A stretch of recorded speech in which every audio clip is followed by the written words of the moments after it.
Ya, ya, listo, estamos grabando. Ya, vamos a cerrar acá. Voy aquí a colocar la presentación, por favor. Ahí. Aquí ustedes deben estar viendo mi fondo de pantalla, ahí chiquitito. Ahora están viendo la pantalla completa. Déjenme colocar el chat acá. Ya. Chiquillos, lo que hoy día vamos a ver, a comenzar a ver es el legado griego y romano. ¿Ya? Ese es el tema de esta semana, las clases que trabajaremos hoy día y mañana. ¿Ok? La clase anterior, paleohistoria, civilizaciones preclásicas. Ya. El espacio geográfico en el cual surge Grecia, chiquillos, es la península de los Balcanes. ¿Ya?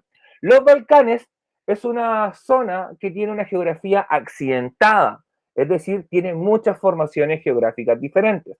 Tiene cordilleras, valles, istmos, archipiélagos. Profe, ¿qué es esa cuestión que está hablando? Al costado hay un glosario o unas definiciones de los conceptos por si no los conocían. Cordillera se entiende como un conjunto de montañas, valles son las partes bajas y planas que se forman a la base de las montañas, por eso generalmente luego de una montaña viene una zona plana que es el valle, donde generalmente la población habita, es un lugar donde se da de buena manera la ganadería, la agricultura, son lugares más agradables para vivir en términos generales. El concepto más raro probablemente para ustedes es el istmo. El istmo es un pequeño brazo de tierra que une dos masas de tierra mayor. Suena chino mandarín, pero en la práctica es muy fácil. Tengo una masa de tierra grande, tengo otra masa de tierra grande, y acá se forma un bracito chiquito que me une a los dos. Este bracito de tierra chiquitito que se genera ahí es un istmo. El más famoso es el Istmo de Panamá, que une lo que es América Central y Norte con América del Sur. ¿Ya? De hecho, hace millones de años atrás, ese Istmo de Panamá estaba bajo mar, bajo del mar. Por lo tanto, América del Norte, América Central y América del Sur eran dos islas separadas. ¿Ya? Y en el caso de Grecia, el istmo más famoso es el Istmo de Corinto, que ahí cuando veamos el mapa de Grecia como tal, ustedes podrán ahí verlo en detalle. Y un archipiélago, chiquillos, son un conjunto de islas que están unidas entre sí. O sea, tengo una isla, otra isla, ya, otra isla, otra isla, otra isla. Esto, chiquillos, este montón de islas que están juntitas entre sí, viene a ser lo que llamamos un archipiélago. Por ejemplo, las Antillas que están en el Mar Caribe son un archipiélago, donde está Aruba, Curazao, Martinica, Granada, de hecho donde están también las Antillas mayores como Puerto Rico, la española que es República Dominicana y Haití, Cuba, Jamaica, todo eso es un gran archipiélago, son un gran conjunto de islas que están juntas entre sí. En Chile también tenemos archipiélagos, como por ejemplo el archipiélago de Chiloé. Hay la gente sureña sacando pecho por Chiloé. Un montón de islas chiquitas que están juntas. Eso es un archipiélago. Hay mucho a lo largo y ancho de este planeta, pero en la zona de los Balcanes, donde se emplaza Grecia, también se caracteriza por tener una gran cantidad de islas pequeñitas. ¿Ya? Por lo tanto, nosotros vamos a encontrarnos con una geografía, con un paisaje diverso en lo que son los Balcanes, en lo que es Grecia, y en este paisaje diverso se van a asentar o van a vivir diversos pueblos. ¿Ya? Por ejemplo, dos ejemplos de pueblos que yo te nombro son los micénicos y los dorios. También vamos a encontrar a los atenienses, a los lacedemónicos, a los laconios, vamos a encontrar a los minoicos. Hay una montonera de pueblos, chiquillos, que habitan en lo que nosotros hoy día conocemos como la península de los Balcanes, Grecia y ciudades alrededor. ¿Ya? Eso es como para contextualizar. Acá tenemos un mapa que nos muestra, chiquillos, cómo es la zona de los Balcanes. La zona de los Balcanes, o la península de los Balcanes, es este sector, este que se ve acá. Que en la actualidad, este mapa es bastante viejo, chiquillos, porque aparece en la República Federal de Yugoslavia. O sea, es de los fácilmente del 2000 hacia atrás. Pero ¿qué me importa? Que ustedes pueden ver la península de los Balcanes acá. Todo esto es los Balcanes. Fíjense en la cantidad de islitas chiquitas que hay acá. Un montón de islas. Lo que yo les hablaba del Istmo de Corinto se ve acá. En ese bracito chiquitito que está ahí, que une esta zona, que es la península del Peloponeso, así se le llama en Grecia, con el resto de los Balcanes, ¿ya? O sea, y fíjense también en el relieve, fíjense cómo acá las tonalidades café nos indican cordilleras, nos indican montañas, y cómo las montañas son un continuo que atraviesan todo el territorio. Por eso decimos que Grecia tiene cordilleras, o los Balcanes tienen cordilleras. Y los sectores verdes que vienen a representar tierras más bien planas, de baja altura, que tienen una, que son relativamente parejas, es bastante poquito, sobre todo en sus zonas costeras. Esto nos demuestra que Grecia tiene una geografía accidentada, o que los Balcanes tienen una geografía accidentada. Como dato interesante, el mar que baña todo esto es el mar Mediterráneo, pero a su vez este mar Mediterráneo está descompuesto en mares más pequeñitos. Por ejemplo, aquí estaría el mar Jónico, el mar Egeo, que son los mares que bañan las costas de Grecia. ¿Ya? Aquí te lo indico, está entre los mares Adriático, que está acá, el Jónico, que aparece acá, y el Egeo, que está acá. Ahora, como dato, siempre me gusta, chiquillo, agregar algún dato rosa en estas cuestiones. Aquí tenemos el dato rosa o el dato especial de la clase, es que los griegos denominan a su país Elas. De hecho, se escribe así, Elas. Este nombre viene de Helena. ¿Quién de ustedes, chiquillos, en algún momento vio la película Troya? ¿O leyó el libro La Ilíada en alguna vez en su formación escolar o la leyeron con sus hijos? Probablemente lo más factible es que hayan visto la película Troya, en esa donde estaba Brad Pitt como Aquiles, ¿ya? Los que la vieron recuerdan el porqué del conflicto, el porqué de la guerra de Troya. Nadie, chiquillos. Tan pocos cinéfilos salieron, cabrón. Me lo imaginaba viendo películas populares ahí. Ya, si no se acuerdan, yo les voy a contar. Helena estaba casada con el rey de Esparta, Menelao. Pero Helena no amaba a Menelao. En algún momento, Helena se enamoró de un príncipe de Troya que se llamaba Paris. No el ministro Enrique París, este se llamaba París, no era de apellido París. París era un hombre tan guapo que hasta las diosas se lo peleaban. De hecho, las diosas le dijeron, París, ¿a quién elegirías como la mujer más guapa del mundo? Y París dijo, Helena de Troya.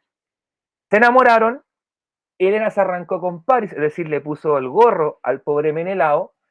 Menelao, iracundo, exige la compensación y como no tiene compensación, le declara la guerra.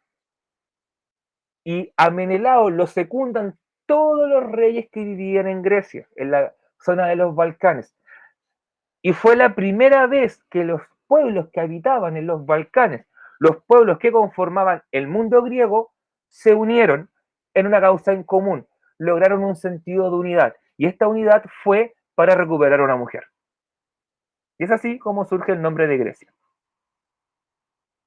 Interesante, un dato completamente innecesario, pero que nunca está de más conocerlo para meter en alguna conversación que está muriendo.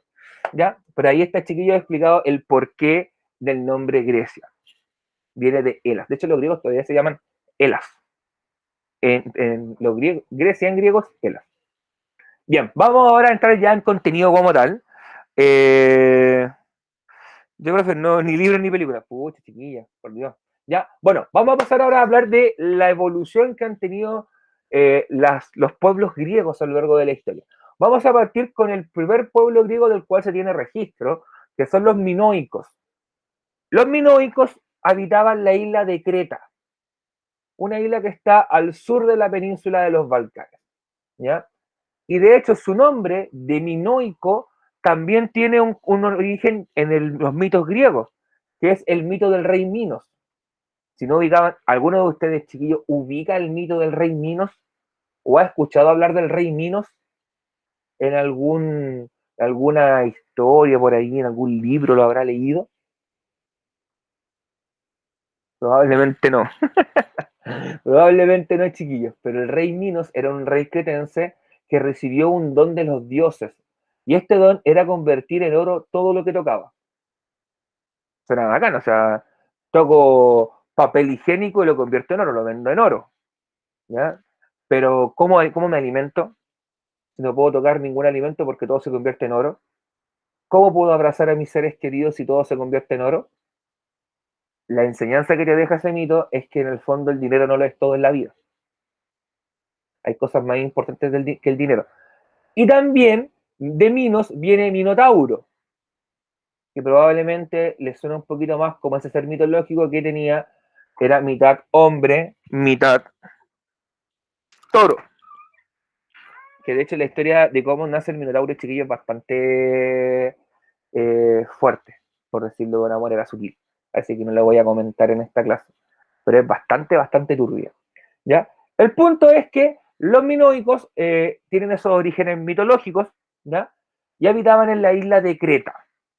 Una isla, chiquillos, que está rodeada del mar Mediterráneo, por lo tanto, tenía una frontera natural que te defendía de tus enemigos. Así que los cretenses, los minoicos, se dedicaron a construir palacios, casas grandes y construcciones abiertas a la naturaleza. Es decir, no se encerraban, chiquillos, en una fortificación, una ciudad fortificada, sino que construyeron grandes palacios, mansiones que miraban a la naturaleza. ¿Ya? Y eso los llevó a desarrollar un modo de vida festivo. Cuando me refiero a festivo, me refiero a un modo de vida alegre, con mucha celebración, con mucha fiesta, ¿ya? Con actividades recreativas, como por ejemplo la tauromaquia, ¿ya? Tauro significa toro, o sea, la tauromaquia cretense, chiquillos, es un predecesor, es un ancestro directo del toreo que se practica en España todavía, que es para mí no es un deporte, chiquillos, siendo bien honesto, a mí no me gusta bajo ninguna circunstancia, como tampoco me gusta el rodeo, eh, donde en este caso los cretenses no mataban al pobre torito, ¿no? Sino que lo que hacían era más bien hacer exhibición de sus habilidades, de su agilidad para saltar al toro, escapar de él, hacerle un ole, como nosotros por lo general asociamos como hacerlo pasar de largo y le decimos ole, ¿ya? Como el torero de esa línea, pero sin matar al animalito, ¿ya? Eran bien animal friendly los cretenses en ese sentido. Pero eso te demuestra que tenían tiempo para ese tipo de actividades, pues chiquillos. Un pueblo que está en constante conflicto o que surge en una época de guerras, no va a tener tiempo libre para desarrollar actividades como el toreo, sino que se va a dedicar a otras acciones. Por lo tanto, todo eso nos permite entender que los cretenses vivieron una época relativamente pacífica, bien protegidos por el mar Mediterráneo, por lo tanto, nunca se acercaron enemigos a su alrededor. ¿Ya? Entonces, déjame mirar ahí el chat. ¿Ya? Entonces los cretenses fueron un pueblo que al estar encerrados en una isla, la única forma de comunicarse era a través del mar. Y para comunicarme a través del mar necesitaba tener embarcaciones. Así que se dedicaron o se enfocaron mucho en la parte de flota mercante, perdón, ¿ya?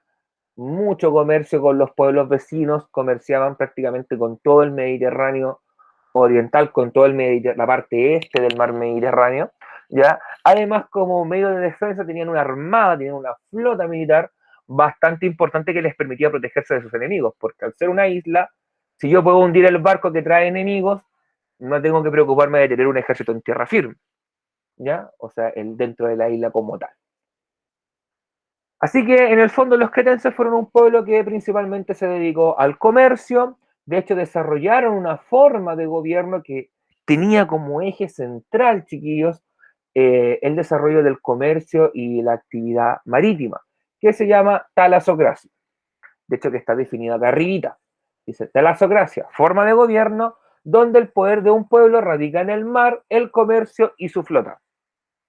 Esos eran los cretenses. Y los cretenses, chiquillos, duraron prácticamente del 2900 al 1400, o sea, fueron prácticamente 1500 años de historia que hay dentro de Creta, ¿ya?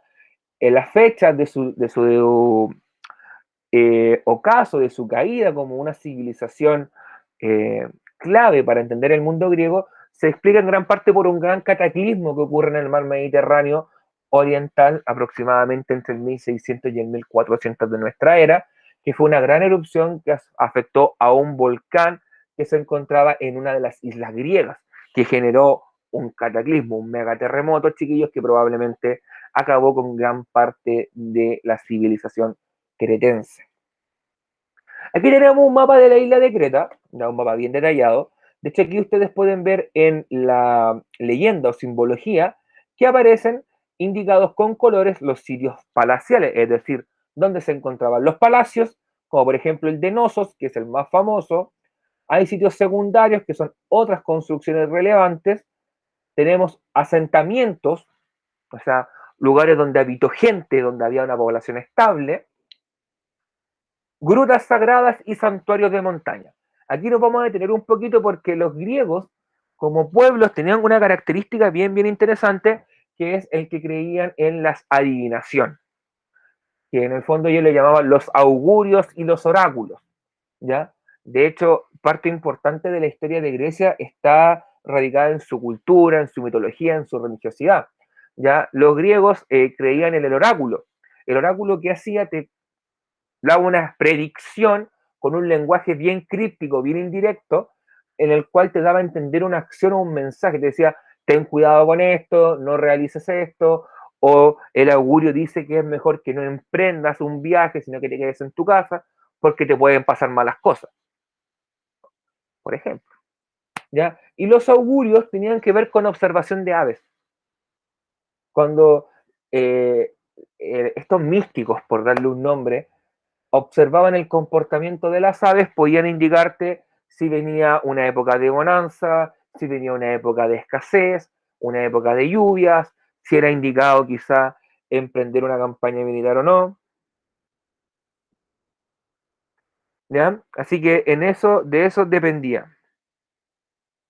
Aquí ahora vamos a ver, chiquillos, lo que están viendo acá arribita es son los restos del palacio de Nosos en Creta. Ya este palacio fue desenterrado, yo te diría, a comienzos del siglo XX, o mediados del 19, no me acuerdo bien la fecha exacta.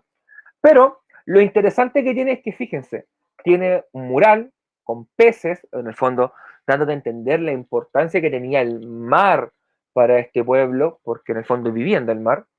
Fíjense que las entradas de las puertas están detalladas con con arte, digamos así, no te sabría decir, perdón, si es un mosaico o una pintura, pero está decorado, ¿ya? Fíjense que todo esto tiene decoración. Sea, yo me dedico a decorar mi casa cuando tengo tiempo libre, pues chiquillos. No me voy a dedicar a decorar mi casa cuando estoy full trabajo o estoy en medio de una guerra, cuando estoy preocupado de sobrevivir. Fíjense también cómo las columnas están pintadas de un color rojo bien brillante, bien llamativo. Y el último elemento relevante, fíjense que en este sector yo puedo ver el aire, puedo ver el paisaje. O sea, no es una construcción cerrada, sino que es una construcción abierta. Y si se fijan aquí tampoco tiene probablemente aquí tenga algunos marcos de puertas, probablemente tenga aquí haya tenido alguna puerta, pero no estoy 100% seguro. Pero a nivel general, la estructura del palacio es abierta. O sea, yo puedo por aquí cruzar y salir a la intemperie. No estoy encerrado. A eso me refiero cuando hay una cultura palaciega y un mundo abierto, que tiene como elemento clave el observar el espacio abierto y no quedarme encerrado. A diferencia de lo que va a pasar con con los micénicos, perdón, que los micénicos sí vivían encerrados porque les tocó vivir una época de conflictos, ¿ya? Y acá abajito tenemos una imagen de la tauromaquia. Fíjense acá como el chiquillo, o chiquillo, chiquilla, no sé, el ser humano, le vamos a decir, salta al toro. Y aquí hay gente también alrededor así como, ¡hey! Y como, imagínense que esto era un espectáculo público, ¿ya? La gente iba así como, ¡bravo! Otra, otra. Era el entretenimiento que tenían los cretenses. Fíjate el entretenimiento que tenían, que era saltar un toro que te podía pegar una cornada y te mataba. O sea, te da a entender un poco cuál era la mentalidad de estos tipos. O sea, eran unos loquillos los cretenses en ese sentido. ¿Ya? ¿Dudas, consultas, alguna inquietud que tengan con esto que hemos hablado de Creta, chiquillos? De su civilización, algo que les llame la atención, quizá. ¿Se imaginaban que pueblos del 3000 a.C. o 2900 a.C. iban a poder desarrollar ese tipo de construcciones, ese tipo de arte, chiquillos. De hecho, si tú miras el cuadro de la tauromaquia, no dista mucho de un cuadro de comienzos del siglo XX de tipos como Picasso, en el sentido de la técnica, de la forma, de la figura un poquito deforme, pero que aún así uno puede entender qué es. ¿Ya? Es bien, bien interesante. Bueno, vamos a pasar entonces a la segunda gran etapa de la historia de Grecia, que es el mundo micénico. Aquí dejamos la isla de Creta y pasamos ya al continente, a la zona de los Balcanes.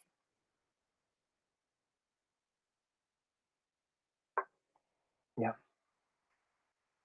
Esta época, que va entre el siglo XV al siglo... Perdón, aquí me equivoqué. Me acabo de dar cuenta que me equivoqué en esto, chiquillos. Déjenme arreglar este error y volvemos. Porque aquí coloqué el siglo XV al XVII, no, y era así. Del siglo XV al siglo XII. Error mío, no me había fijado. ¿Ya? Del siglo XV al siglo II antes de Cristo, chiquillos. Los micénicos fueron también llamados aqueos. Como ustedes me han dicho o me habrán dado a entender por el chat que ustedes nunca no leyeron la Ilíada, los aqueos era la denominación que recibían gran parte de la gente que vivía en la Grecia continental. También la llamaban los peleos. De hecho, Aquiles era un aqueo, según el relato de Homero. ¿Ya? Y en esta época a los griegos les tocó enfrentar una serie de conflictos, ¿ya? Dentro de la península de los Balcanes, conflictos conflictos que principalmente se deben por la ubicación espacial, por qué terreno, qué territorio voy a ocupar yo y mi gente, ¿ya? En el fondo, el problema fue un problema de ubicación, de ir ganando o perdiendo espacio. Esto llevó a que las ciudades griegas o los pueblos griegos de esta época comenzaran a amurallarse, generando una mentalidad defensiva. ¿Qué significa eso? Que ya no voy a tener palacios como el palacio de Nosos que están acá, sino que voy a volver a voy a tener este tipo de construcciones, ciudades amuralladas, como fue el caso de Micenas, que es la ciudad más relevante de esta época. ¿Ya? Entonces sufrimos esa transformación de pasar de ciudades abiertas, palaciegas, con una mentalidad que mira hacia afuera, a una mentalidad que se mira en sí misma, como son las ciudades fortificadas. Y la pregunta cae de cajón. ¿Por qué? Voy a cambiarle el ejemplo, no vamos a hablar de ciudades. ¿Por qué yo a mi casa le pongo reja, le pongo una protección a las ventanas, le pongo chapa a las puertas? ¿Por qué lo hago? Por seguridad, Ya. para que no entre intruso o alguien ajeno a Exacto, invadir. exacto, Carla, muy bien, chiquilla. Y lo mismo ocurre a nivel de pueblo con estos pueblos, pues. Dijeron, yo ya tengo mi espacio, tengo mi metro cuadrado y no le voy a dar un centímetro a nadie. Así que para demarcar me voy a cerrar y me voy a fortificar. Y el que quiera venir va a tener que entrar a la fuerza, me va a tener que pelear y me va a tener que ganar. Y así fue como lo hicieron las ciudades griegas, porque se dieron cuenta que llegaban pueblos de fuera, como los pueblos dorios, que llegaron prácticamente desde Asia, fueron avanzando siglo tras siglo hasta llegar a la zona de los Balcanes, y comenzaron, al llegar un pueblo extra, comenzó a forzar a los otros pueblos a desplazarse, a moverse, y en el fondo tenías que buscar cómo encajar en este mapa que estaba lleno de pueblos chiquitos. Y al no ser un pueblo unificado como un país, era más complejo el tema de los límites y las fronteras. Así que, para evitar eso, fortificamos, nos preparamos militarmente. Y ese es el cambio de mentalidad que ocurre. ¿Ya? Y además, como elemento a destacar, chiquillos, es en esta época de la cual surgen los relatos de Homero. No Homero Simpson, Homero el poeta. ¿Ya? Homero en sí, él como persona, él nunca escribió nada. Los relatos que llegaron como la Ilíada y la Odisea, que están con autoría de Homero, fueron relatos que escribió gente que lo escuchó y dijeron, ¿sabes qué? Este relato está muy bueno, hay que dejarlo escrito para la posteridad. y dejaron escrito el relato de la Ilíada y la Odisea. La Ilíada, en palabras simples, narra el conflicto entre los pueblos griegos y Troya debido a Helena, ese triángulo amoroso entre Helena, Menelao y París, donde Helena no quería volver con Menelao, se quería quedar con París, generó una guerra entre países, ¿ya? Finalmente los troyanos son derrotados, Troya es saqueada, Helena con París se arrancan, ¿ya? Así tal cual, o sea, no los pillaron, y la segunda obra, que es la Odisea, relata los viajes de Odiseo, o bien llamado Ulises, desde Troya hacia su ciudad natal, Ítaca.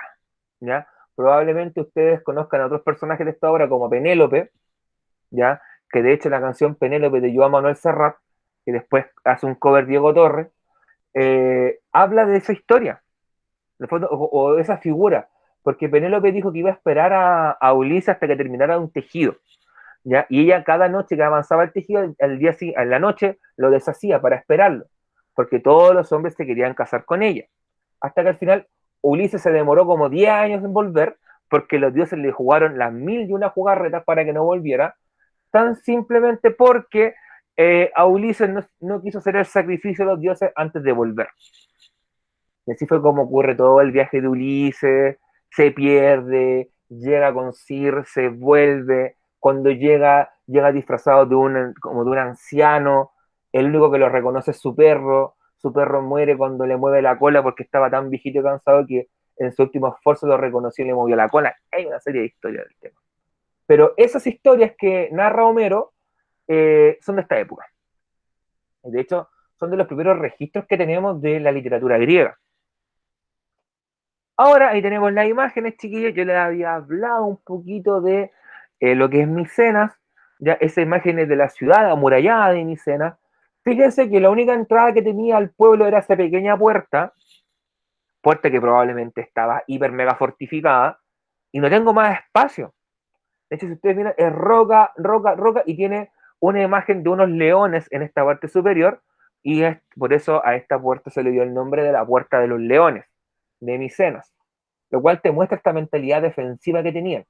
Y al otro costado tenemos un vestigio arqueológico, ¿ya? Que se le llamó la máscara de Agamenón.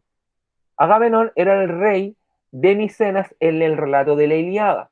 Y en honor a esa persona se le colocó ese nombre, la máscara de Agamenón. Una máscara mortuoria de oro. O sea, en el fondo, esa máscara se la colocaban a este tipo, se la colocaron cuando estaba muerto. ¿Sí? ¿Ya? Casi, voy a decir, casi como al estilo faraón, que le colocaban una máscara. Esa lógica. La Edad Oscura, que va entre los siglos XII y XI del mundo griego, chiquillos, es una época de la cual no hay mucha información, por eso se le llama la Edad Oscura, porque no tenemos datos de ella. Y además, se le caracteriza por ser una época de conflicto constante, por lo cual hay un retroceso cultural debido a los conflictos que se habían vivido, se estaban viviendo. La gente no estaba preocupada de desarrollar el arte, la cultura, el conocimiento, la filosofía. Estaban preocupados de sobrevivir los pobres tipos. Por eso se le llamó Edad Oscura. Y como no hay imágenes o muchos vestigios de esa época, coloqué la imagen de uno de los dioses, uno de mis favoritos personales, me cae muy bien este tipo, que es el dios del inframundo. No es el dios de los muertos por si acaso, el dios de los muertos en griego, en Grecia, es Tánatos. ¿Ya? Hades, que es la figura que está ahí, es el dios del inframundo, es el dios del subsuelo. Además de ser el dios de las riquezas minerales. ¿Ya? Porque a los griegos se les ocurrió esto de manera muy simple. Dijeron, tenemos tres dioses que fueron hijos del tiempo, de Cronos. Zeus, Poseidón y Hades. Ok, Poseidón al mar. Zeus de la superficie de la tierra hacia arriba, hacia el cielo. Hades de la superficie de la tierra hacia abajo. Por lo tanto, todas las riquezas minerales que hay, como oro, plata, piedras preciosas que se pueden encontrar bajo tierra, son dominio del dios del inframundo, quien además siempre estaba acompañado de su fiel perro, en este caso de 3 cabezas, que se llamaba Cerbero. ¿Ya? De ahí, en el fondo, el Cerbero se le colocaba en la puerta del inframundo y se le decía, Cerbero, tu función es no dejar que nadie se escape. Y Cerbero cumplía. sea, cuando un tipo quería escapar del inframundo y arrancarse, Cerbero aparecía, lo asustaba o se lo comía. Muy simple cómo solucionar el problema ese cachupín de 3 cabezas. Ahora vamos a pasar a la edad arcaica o la edad preclásica.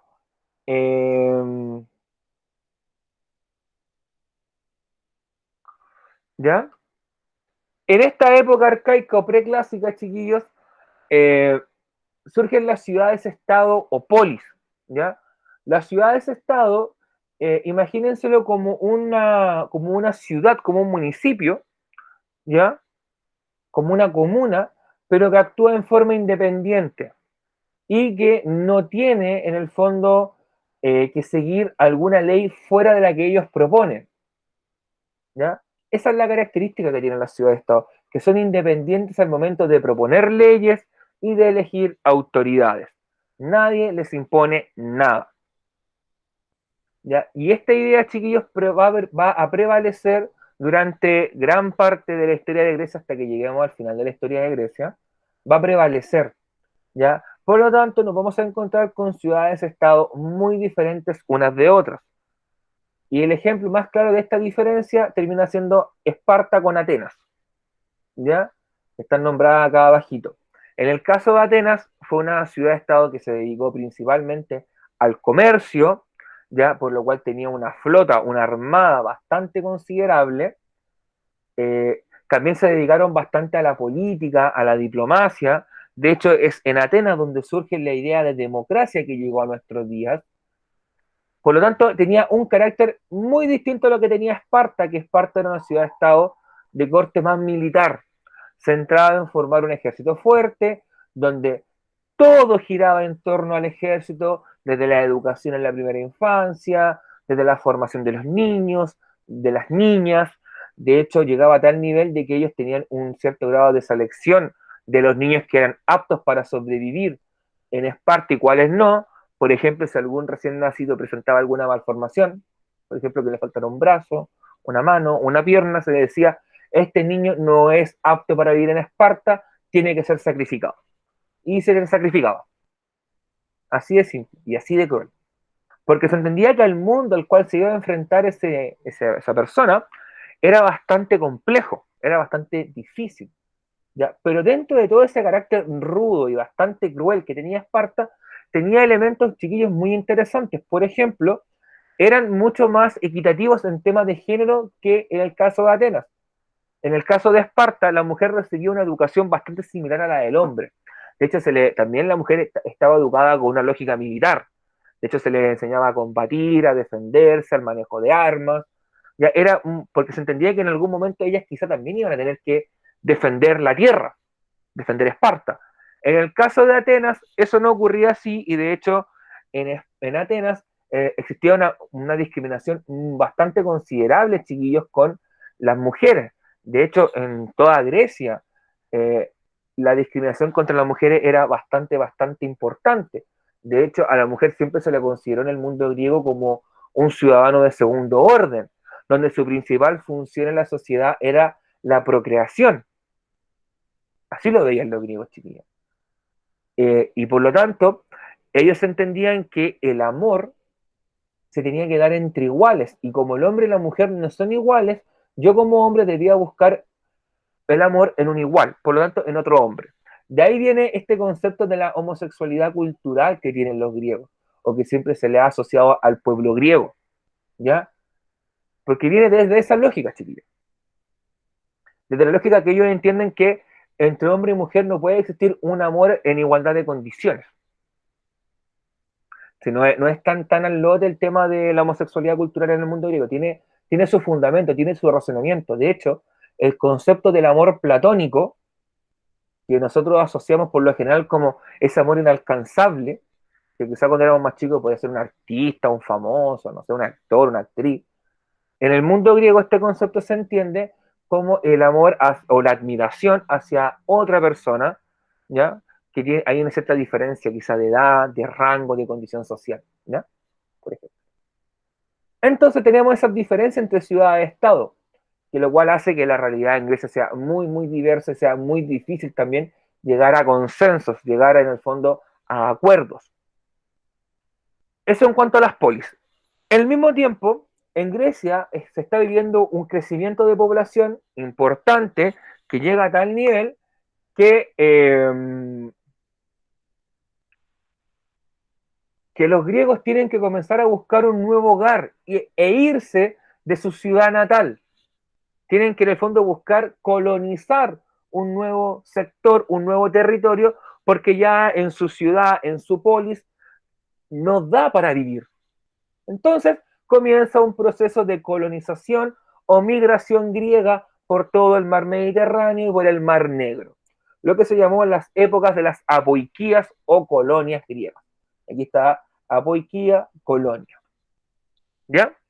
Eso lo veremos en el mapa que viene. Y también hubieron una serie de reformadores que surgen en el mundo griego, destacando Atenas y Esparta en este ámbito de reformadores. Reformar, recuerden chiquillos, que se refiere a transformar, modificar, alterar algo. No es crear algo nuevo, sino que lo que existe, ir perfeccionándolo, ir cambiándole cosas.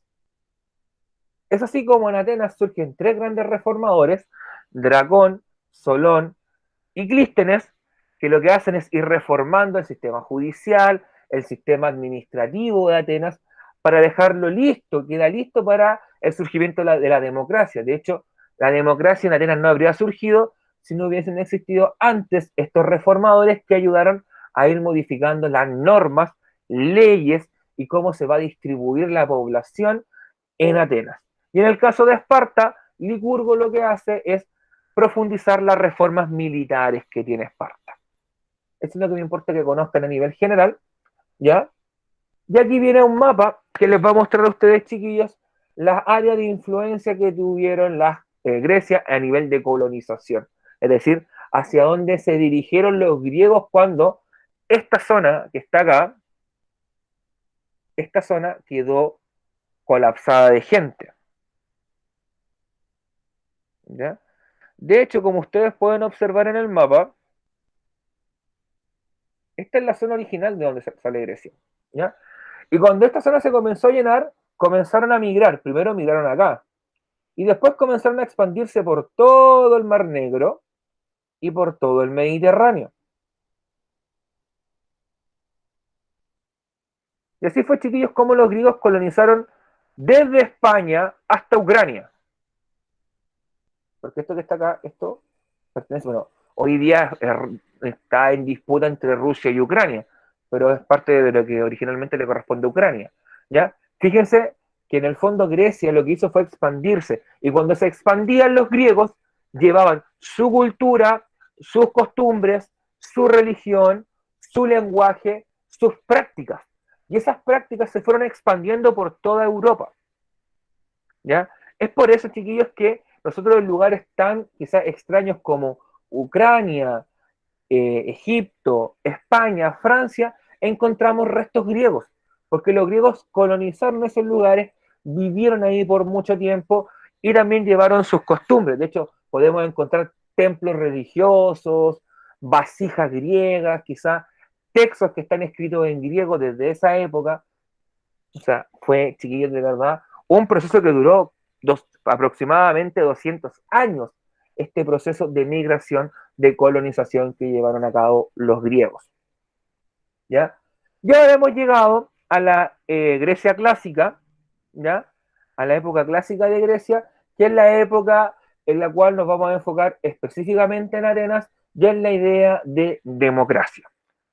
El gran aporte a nivel político que tienen los griegos y que sigue vigente hasta hoy es la idea de democracia. ¿Ya? Los atenienses generaron una forma de gobierno o propusieron una forma de gobierno en la cual la gente, la asamblea,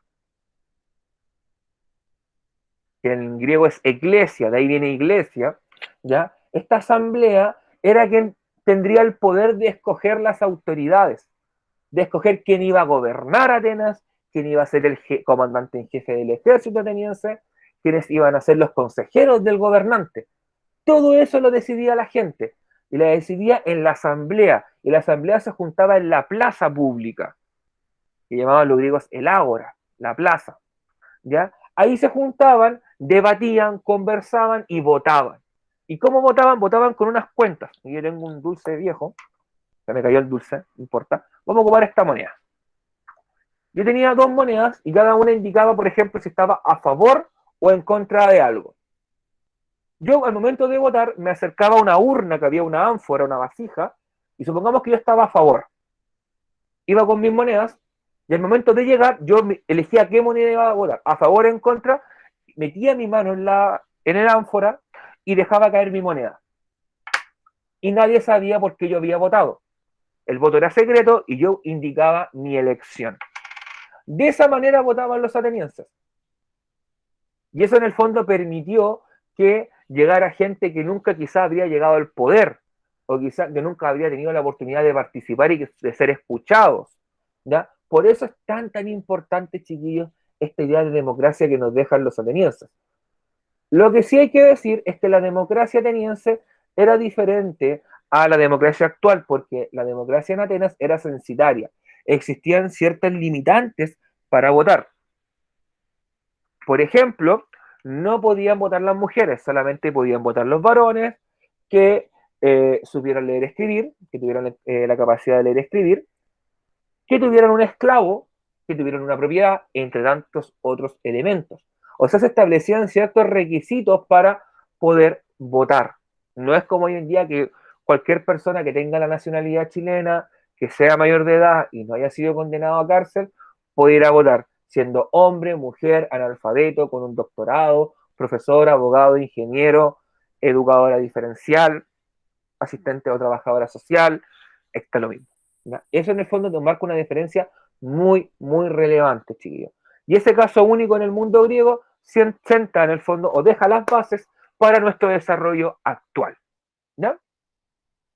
Y democracia, demo es pueblo, cracia o kratos es poder. Por lo tanto, democracia es una forma de gobierno donde el poder reside en el pueblo.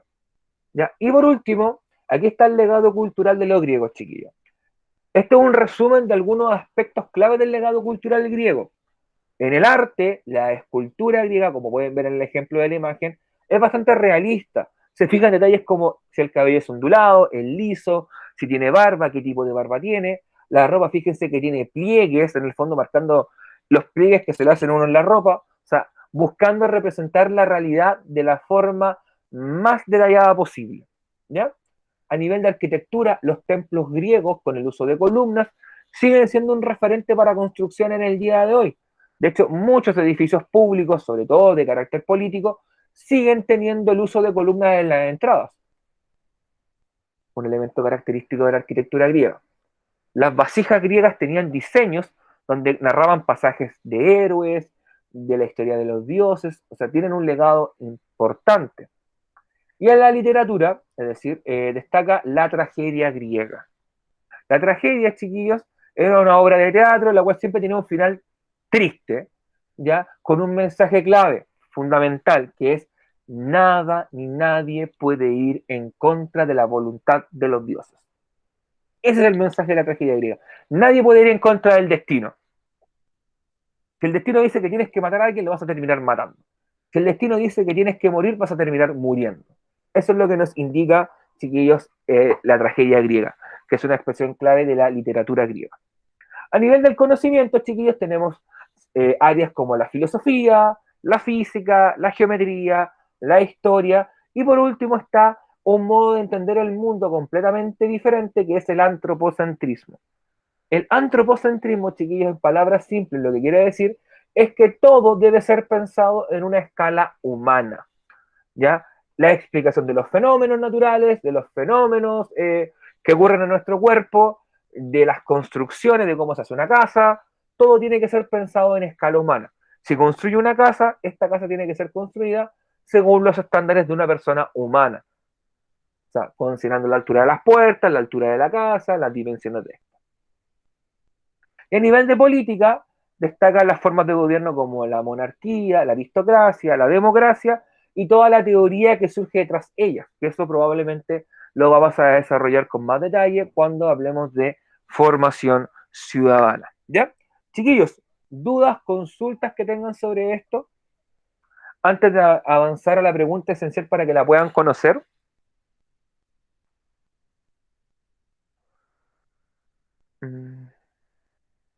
¿No? Ya, voy a entrar acá. Déjenme conectarme acá.